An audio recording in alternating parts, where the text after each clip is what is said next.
তো বন্ধুরা, কাল পর্যন্ত আমি এই যে বাংলাদেশের মেধাবী ছাত্রছাত্রীদের কঠোরভাবে যে কোটা আন্দোলন চলছিল তার পক্ষে আমি সামিল ছিলাম। কিন্তু আজকে যে ঘটনা দেখলাম, এই ঘটনা দেখে আর তো মনে হচ্ছে না এই আন্দোলন কোটা আন্দোলনের মধ্যে সীমাবদ্ধ আছে। এ তো কোটা আন্দোলন নয়, এ যেন লুটপাট চলছে। কোনো জলদস্যু এসে জাহাজ লুট করতে এসেছে।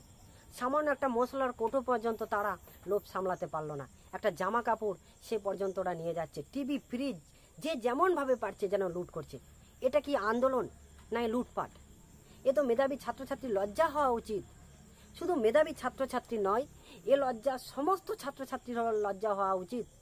এ লজ্জা তো সমগ্র বঙ্গবাসী, সমগ্র বাংলাদেশবাসীর এ লজ্জা যে এইভাবে লুট চলছে। এইভাবে চলতে থাকলে তো বাংলাদেশ দেউলিয়া হয়ে যাবে। দেখুন কিভাবে এরা লুটপাট করছে। এটা কি কোটা আন্দোলন না অন্য কিছু? এ তো দেখে মনে হচ্ছে আন্দোলন শুধু ছাত্রছাত্রী নয়, এর মধ্যে কোনো বড় রাজনৈতিক দলের হাত আছে।